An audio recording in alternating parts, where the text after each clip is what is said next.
નમસ્તે વિદ્યાર્થી મિત્રો, ડિજિટલ વિદ્યાલય યુટ્યુબ ચેનલમાં આપનું સ્વાગત છે। મિત્રો, આપણે સંકલન ચેપ્ટર જોતા હતા, ધોરણ 12 છે એમાં મહત્વનું ચેપ્ટર હતું। તેમાં આપણે ઓલરેડી 7.1 અને 7.2 જે સ્વાધ્યાય છે એ આપણે વ્યવસ્થિત રીતના ભણી લીધેલું છે। જો તમે તેના વિડીયો ન જોયા હોય તો ખાસ કરીને જોઈ લેજો, તેની લિંક તમને નીચે ડિસ્ક્રિપ્શન બોક્સમાં મળી જશે। તો આજથી આપણે સ્ટાર્ટ કરવાના છીએ સ્વાધ્યાય નંબર 7.3 બરાબર। તો એમાં કયા પ્રકારના દાખલા છે તે આપણે સ્ટાર્ટિંગમાં જોઈ લઈએ ભાઈ। કે એમાં જો તમને પહેલો દાખલો આપ્યો છે એવો આપ્યો છે sin સ્ક્વેર 2x + 5 dx, એટલે sin સ્ક્વેર x ટાઈપ કહેવાય। કેવું કહેવાય? sin સ્ક્વેર x બરાબર। ખાસ યાદ રાખજો, સંકલનમાં જ્યારે સ્ક્વેર આવે તો સ્ક્વેરનું આપણે ડાયરેક્ટ સંકલન થતું નથી બરાબર। sin સ્ક્વેર હોય કે cos સ્ક્વેર હોય એનું ડાયરેક્ટ થાય નહીં। તો એના માટે તમારે બે સૂત્ર યાદ રાખવા પડશે। કયા સૂત્ર આવશે ભાઈ? તો કે એક 1 + cos 2θ = 2 cos સ્ક્વેર θ અને 1 - cos 2θ = 2 sin સ્ક્વેર θ। જો cos સ્ક્વેર θ આપેલું હોય તો તમારે આ સૂત્ર યુઝ કરવાનું, અને sin સ્ક્વેર θ હોય તો તમારે આ સૂત્ર યુઝ કરવાનું થશે બરાબર। જો sin સ્ક્વેર θ છે તો કે હા, તો ચાલો કમ્પેર કરો તો અહીંયા જો 2 છે અને અહીંયા 2 છે નહીં, તો એનો મતલબ મારું સૂત્ર આવી રીતના બની જશે sin સ્ક્વેર θ = 1 - cos 2θ/2 બરાબર। ચાલો હવે આપણે આની સાથે કમ્પેર કરાવો તો sin સ્ક્વેર θ ની જગ્યાએ કોણ છે ભાઈ? 2x + 5 છે બરાબર અહીંયા। તો ચાલો અહીં વેલ્યુ પુટ કરો તો આમ થશે I = ઇન્ટિગ્રેશન sin સ્ક્વેર એની જગ્યાએ 1 - cos 2θ, એટલે આ 2 નો 2 આપણો અને θ એટલે આપણો છે 2x + 5/2 × dx। ક્લિયર? ખાસ કરીને પહેલા કમ્પેરિઝન કરશો તો તમને ખબર પડશે, કારણ કે અહીંયા θ આવે છે ને અહીંયા ડબલ આવે છે એટલે 2θ આવે છે। ચાલો હવે પેલા અંદર મલ્ટીપ્લાય કરાવી નાખો, શું આવશે ભાઈ? જો 1/2 આપણે બહાર જ કાઢી લઈએ કોમન, 1/2 એમનો અહીં 1 - cos મલ્ટીપ્લાય કરો તો cos 2 × 2 = 4x અને પ્લસ 2 × 5 = 10 × dx થશે આ રીતના। ચાલો હવે તો સાવ ઈઝી છે, સંકલન કરી નાખો। હાલો ભાઈ, 1 નું સંકલન શું થાય? જો 1/2 આપણે બહાર જ રાખ્યા છે, 1 નું થશે આપણે dx છે એટલા માટે x માઇનસ cos નું શું થાય ભાઈ? તો કે cos નું શું થાય? યાદ છે ને ભાઈ? sin x થાય, યાદ છે ને? cos નું વિકલન જેની માઇનસ sin x થાય પણ એનું સંકલન શું થાય? sin x। તો ચાલો લખી નાખો cos નું sin x, પણ આપણે x નથી, કોણ છે ભાઈ? 4x + 10 છે। શું છે? 4x + 10 બરાબર। તો cos x એનું sin x, પણ આ x છે ત્યાં 4x + 10 છે તો એનું પાછું કરવાનું થાય। તો જે x નો સહગુણક હોય ને એ તમારે નીચે મૂકી દેવાનું, એટલે 4x + 10 આવી ગયું, sin 4x + 10 છેદમાં 4 અને પ્લસ c બરાબર। ક્લિયર? ચાલો હવે 1/2 અંદર મલ્ટીપ્લાય કરાવી નાખો તો 1/2 એટલે x/2 માઇનસ અહીંયા 2 મલ્ટીપ્લાય થશે તો sin 4x + 10 છેદમાં 4 × 2 8 + c। આ રીતના તમારે સમ કરવાનો થશે। ક્લિયર? ખબર પડી ગઈ કે પહેલે ખાસ કરીને તમારે જોવાનું તમને sin સ્ક્વેર આપેલું છે કે cos સ્ક્વેર આપેલું છે એના મુજબ તમારે એને કરતા બનાવવાનો છે। 1 - cos 2θ/2 કરવાનું છે જો sin સ્ક્વેર હોય તો, અને જો cos સ્ક્વેર હોય તો 1 + cos 2θ/2 તમારે કરવાનું થશે। રેડી? એ અહીંયા તમારે વેલ્યુ મૂકી અને પછી આપણે સંકલન કરીએ છીએ એ રીતના તમારે કરવાનું થશે। ક્લિયર? ચાલો થઈ ગયો આપણો પહેલો સમ। હવે આપણે બીજો સમ જોઈએ। બીજા સમમાં તમને આપેલું છે ભાઈ integration sin 3x × cos 4x × dx બરાબર। એટલે જો જ્યારે તમને sin અને cos સાથે આપેલા હોય, cos અને sin હોય, sin અને sin હોય અને cos હોય બરાબર, તો તમારે ત્યારે 11મા ધોરણના સૂત્ર ઉપયોગ કરવાના થાય। કયા સૂત્ર ભાઈ? તો કે 2sc એટલે s + s, 2cs એટલે s - s। આ પ્રકારના સૂત્ર તમને યાદ જ છે, આ રીતના તમારે ઉપયોગ કરવાના થશે બરાબર। ચાલો જો અહીંયા આપણે 2 છે, અહીંયા 2 નથી તો 2 વડે ગુણાકાર કરાવો ભાઈ, તો 1/2 છે અહીંયા ભાગાકારમાં અને અહીંયા આવશે 2 તમારે ગુણાકારમાં થશે આ રીતના। ચાલો કરી નાખ્યું આપણે આ રીતના બરાબર। ખાસ યાદ રાખજો, જો આપણે θ લખતા એટલે θ લખાઈ જાય બરાબર, તો અહીંયા આપણે x છે તો x લખી નાખવાનું। ક્લિયર એટલું? ચાલો હવે શું કરવાનું છે ભાઈ?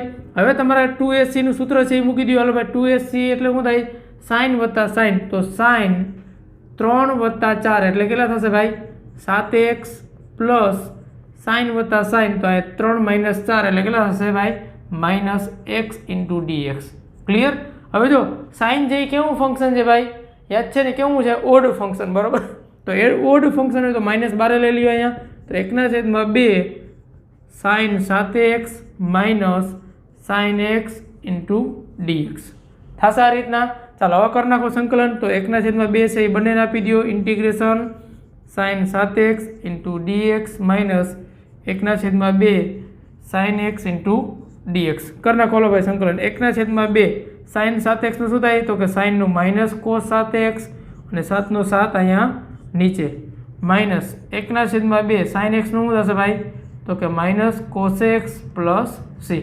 ચાલો આ માઇનસ અહીંયા આગળ આવતું રહેશે એટલે માઇનસ કોસ 7x છેદમાં 14 ઓછે ઓછે વત્તા બરાબર 2 તો આવી જ ગયું છે તો કોસ એક્સ છેદમાં 2 વત્તા સી. તો આ રીતના તમારો છે એ ફાઇનલ આન્સર બનશે. તો ખાસ કરીને યાદ રાખજો જ્યારે તમને સ્ક્વેર આપેલું હોય કોસ સ્ક્વેર કે સાઇન સ્ક્વેર તો તમારે કોસ 2 થીટા વાળા સૂત્ર કરવાનું ભૂલતા નહીં. અને જ્યારે તમને સિંગલ સાઇન અને કોસ આપેલું હોય કોસ અને સાઇન આપેલું હોય તો 2SC કે 2CS વાળું સૂત્ર છે એ કરવાનું ભૂલતા નહીં. વિદ્યાર્થી મિત્રો આપણે 7.3 નો પહેલો અને બીજો સમ જોઈ લીધો છે. હવે આપણે કરવા જઈ રહ્યા છે ત્રીજો સમ. બરાબર પહેલો સમ કેવો હતો હજી એક વખત તમને રિપીટ કરાવી દઉં કે જ્યારે સાઇન સ્ક્વેર અને કોસ સ્ક્વેર આવે શું આવે ભાઈ સાઇન સ્ક્વેર અને કોસ સ્ક્વેર તો તમારે શું કરવાનું થાય સાઇન સ્ક્વેર થીટા અને કોસ સ્ક્વેર થીટા હોય તો તમારે 1 માઇનસ કોસ 2 થીટા બાય 2 અને 1 પ્લસ કોસ 2 થીટા બાય 2 આ ટાઈપનું તમારે સૂત્ર બનાવવાનું થાય. બરાબર અને બીજો સમ હતો એ કેના ઉપર હતો ભાઈ એ તમારે 2cc 2ss પછી 2cs અને 2sc બરાબર આ તમારી જે 4 ફોર્મ્યુલા છે જે તમારે ધોરણ 11 માં આવતી એના ઉપર આખો સમ છે. બરાબર તો તમારે એના ઉપરથી કરવાનો હતો.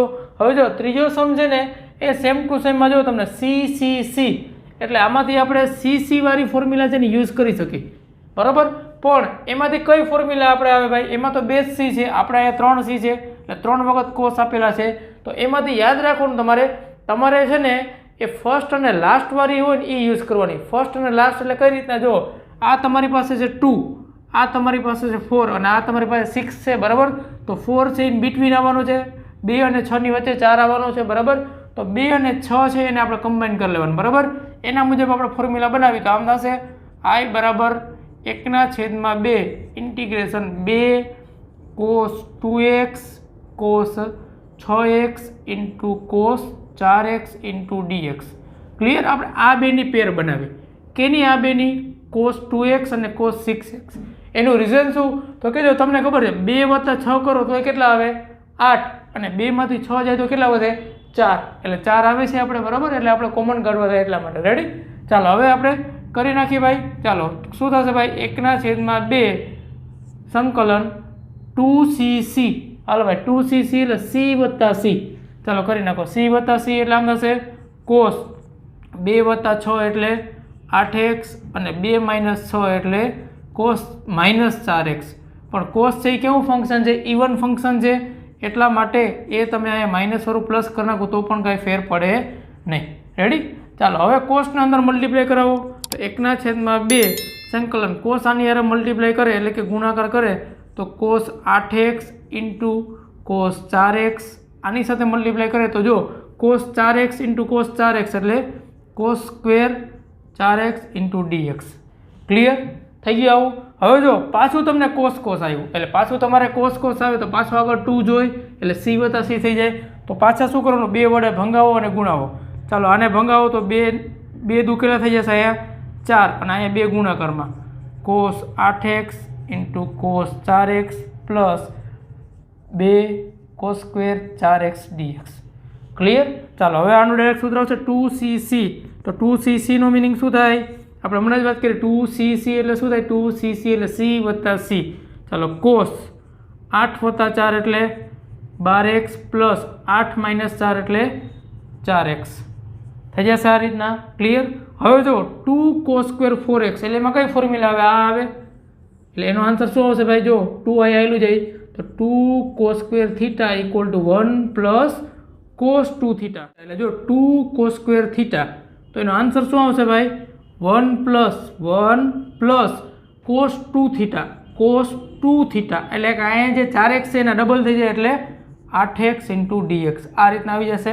ક્લિયર. ખાસ યાદ રાખજો અહીંયા કોસ સ્ક્વેર 4x છે બરાબર એટલે તમારું એ થીટા કહેવાય અને 4 ના ડબલ શું થઈ જાય 8 એટલા માટે આપણે અહીંયા 8x આવશે. બરાબર.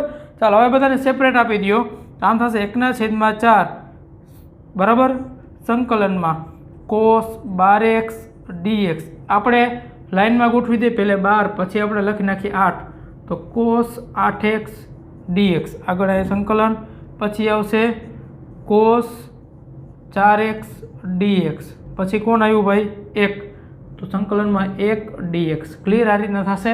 ચાલો કરી નાખો બધાનું સંકલન. તો આ 1/4 એમનન cos 12x નું શું થશે ભાઈ? તો કે પહેલાં જો cos x નું શું થાય? sin x. યાદ રાખજો વિકલનમાં cos હોય તો એનું તમારે માઇનસ સાઇન થતું હતું, અહીંયા પ્લસ છે એટલા માટે cos 12x નું શું આવશે ભાઈ?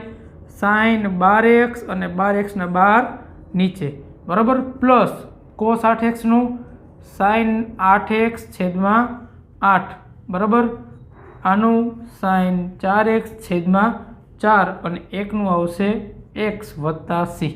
ક્લિયર? તો આ રીતના મળશે. અને હજી જો તમારે આગળ કરવું હોય તો 4 ને અંદર ગુણાવી દો, તો 12 ચોકું 48, 4 અઠા 32, ચોકે ચોકે 16 અને 4 એકુ 4. તો આ રીતના તમારે સમ કરવાનું થાય બરાબર. એટલે જનરલી તમને આ 3 સમ જોતા જ આઈડિયા આવી ગયો હશે કે તમારે પહેલે શું કરવાનું છે? ડાયરેક્ટ સંકલન થશે નહીં, પહેલે તમારે સિમ્પ્લિફિકેશન કરવાનું છે બરાબર. એ પણ શેમાં હશે? જનરલી તમને કેમ આપેલા હશે?